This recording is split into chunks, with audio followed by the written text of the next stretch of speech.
Hello बच्चों, let's see the question. The given question is consider the species OH minus, CH3O minus, CH3 minus or NH2 minus. Arrange the nucleophilic species in their decreasing order of nucleophilicity.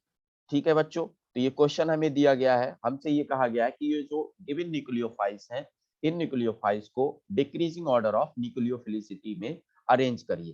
तो बच्चों सबसे पहले हम देखते हैं कि nucleophilicity क्या चीज होती है। तो न्यूक्लियोफिलिसिटी जो होती है वो होती है रिएक्टिविटी ऑफ न्यूक्लियोफाइल को हम लोग बोलते हैं न्यूक्लियोफिलिसिटी। किसको बच्चों? न्यूक्लियोफिलिसिटी क्या होती है? Reactivity of nucleophile. Reactivity of nucleophile, इसको हम लोग बोलते हैं क्या? न्यूक्लियोफिलिसिटी। तो बच्चों न्यूक्लियोफिलिसिटी का जो कॉन्सेप्ट होता है वो होता है nucleophilicity is inversely proportional to nucleophilicity is inversely proportional to electronegativity of central atom. Electronegativity of central atom. Ca मतलब सेंट्रल एटम। सेंट्रल एटम की इलेक्ट्रोनेगेटिविटी के इनवर्सली प्रोपोर्शनल होती है न्यूक्लियोफिलिसिटी।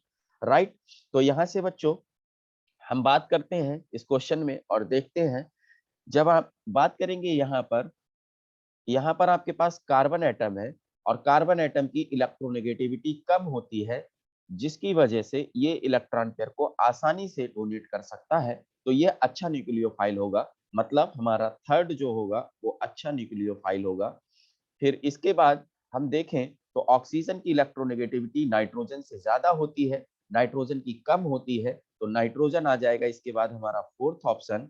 और बच्चों अगर हम इतना सॉल्व कर चुके हैं तो हम देख सकते हैं यहाँ से हमारा ऑप्शन ए जो है वो करेक्ट हो जाएगा। बाकी हम दो बचे हुए ऑप्शंस को भी डिस्कस करेंगे। तो यहाँ पर अगर हम देखें तो CH3 है, ये हमारे पास इलेक्ट्रॉन रिलीजिंग ग्रुप है, क्योंकि ऑक्सीजन ऑक्सीजन पर ही नेगेटिव चार्ज है, तो यहाँ पर हम इलेक्ट्रोनेगेटिविटी वाला कॉन्सेप्ट नहीं लगा पाएंगे। ये है हमारे पास प्लस आई ग्रुप और ये होगा इलेक्ट्रॉन रिलीजिंग ग्रुप। ये इलेक्ट्रॉन्स को रिलीज करेगा तो ऑक्सीजन के ऊपर मोर नेगेटिव चार्ज आएगा और ये इलेक्ट्रॉन पेयर को आसानी से डोनेट कर पाएगा, मतलब ये अच्छा न्यूक्लियोफाइल होगा। मतलब इसकी न्यूक्लियोफिलिसिटी क्या होगी? ज्यादा होगी एज कंपेयर टू OH, क्योंकि H जो है उसका जो आई पावर होता है वो 0 होता है। तो इसके पास में ऑक्सीजन के पास जो लोन पेयर और नेगेटिव चार्ज है उसी की वजह से न्यूक्लियोफिलिक करैक्टर होगा, है ना। तो बच्चों इस क्वेश्चन में हमें सेकंड मिलना चाहिए ज्यादा और फिर मिलना चाहिए फर्स्ट। क्या मिलना चाहिए?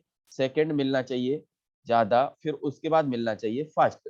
लेकिन अगर क्वेश्चन को हम सही तरीके से देखें तो क्वेश्चन में कोई भी ऑप्शन इस तरीके का अवेलेबल नहीं है, तो इसी वजह से हमें इस क्वेश्चन का आंसर जो है वो फर्स्ट ऑप्शन लगाना पड़ेगा। हालांकि इसका सही आंसर जो है वो ये होना चाहिए।